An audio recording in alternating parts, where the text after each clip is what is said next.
बस्तर की जीवंत और विविधतापूर्ण जनजातीय संस्कृति को देश दुनिया से जोड़ने के उद्देश्य से आयोजित बस्तर पंडमम के समारोह में केंद्रीय गृह मंत्री अमित शाह ने न सिर्फ पारंपरिक विरासत की सराहना की, बल्कि नक्सलवाद पर भी सटीक और स्पष्ट प्रहार किया।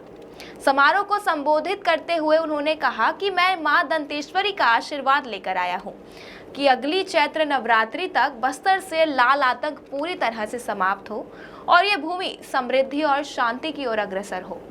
हजारों की संख्या में जुटे आदिवासी समुदाय को संबोधित करते हुए उन्होंने कहा कि इस वर्ष बस्तर पंडमम को बस्तर के उत्सव के रूप में भव्य रूप से मनाया गया है, लेकिन अगले साल इसे अंतर्राष्ट्रीय मंच देने की तैयारी है। उन्होंने प्रधानमंत्री नरेंद्र मोदी का संदेश साझा करते हुए कहा कि अगले साल बस्तर पंडमम में देश भर के हर आदिवासी जिले से कलाकारों को आमंत्रित किया जाएगा। इसके साथ ही राजधानी दिल्ली में पदस्थ विदेशी राजदूतों को बस्तर लाकर यहां की संस्कृति, परंपराओं और बच्चों की कला और वैश्विक पहचान दिलाई जाएगी। गृह मंत्री ने बताया कि इस आयोजन के लिए 5 करोड़ रुपए का बजट जिला प्रशासन और संस्कृति विभाग द्वारा आवंटित किया गया, जो अब तक का सबसे बड़ा सांस्कृतिक आयोजन है।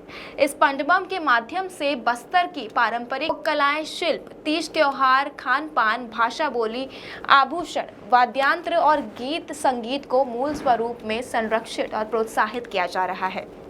उन्होंने आदिवासी युवाओं को आधुनिक शिक्षा से जोड़ने की बात करते हुए कहा कि हम चाहते हैं कि बस्तर का युवा विश्व स्तर की शिक्षा प्राप्त करे, लेकिन अपनी भाषा, संस्कृति और परंपराओं को कभी ना भूले। उन्होंने बस्तर की संस्कृति को भारत की सांस्कृतिक धाती बताते हुए इसे संरक्षित करने की अपील की। गृह मंत्री ने यह भी घोषणा की कि अगली बार बस्तर पंडमम को 12 श्रेणियों में आयोजित किया जाएगा, जिसमें देश भर के आदिवासी शामिल होंगे। उन्होंने बस्तर वासियों को आयोजन की सफलता के लिए बधाई दी। कार्यक्रम में छत्तीसगढ़ के पहले आदिवासी मुख्यमंत्री विष्णुदेव साय को मंच पर आमंत्रित करते हुए उन्होंने बड़ी घोषणा की कि अब तेंदुपत्ता 5500 रुपए प्रति मानक बोरी के हिसाब से सरकार सीधे खरीदेगी। दलालों के पास जाने की आवश्यकता नहीं होगी। ये राशि सीधे आदिवासियों के बैंक खातों में ट्रांसफर की जाएगी। नक्सलवाद के मुद्दे पर उन्होंने नक्सलियों से मुख्य धारा में लौटने का आग्रह करते हुए कहा कि आप हमारे अपने हैं, कोई भी पर हमें खुशी नहीं होती, लेकिन अब समय है कि बस्तर को विकास की राह पर ले जाया जाए। अगर यहाँ शांति होगी तभी बच्चों को शिक्षा, महिलाओं को स्वास्थ्य सेवाएं और सभी नागरिकों को मूलभूत सुविधाएं मिल सकेंगी।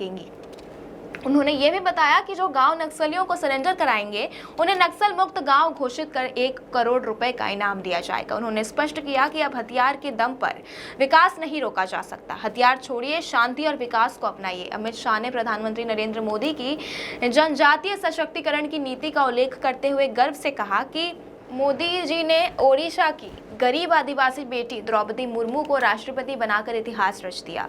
अंत में उन्होंने इच्छा जताई कि अगली बार जब बस्तर पंडमम आयोजित हो तो राष्ट्रपति महोदय स्वयं उसमें शामिल होकर इसकी शोभा बढ़ाएं। यह आयोजन केवल एक सांस्कृतिक उत्सव नहीं बल्कि बस्तर के भविष्य की नई रूपरेखा है, जिसमें परंपरा, विकास और शांति तीनों को साथ लेकर चलने की संकल्पना है।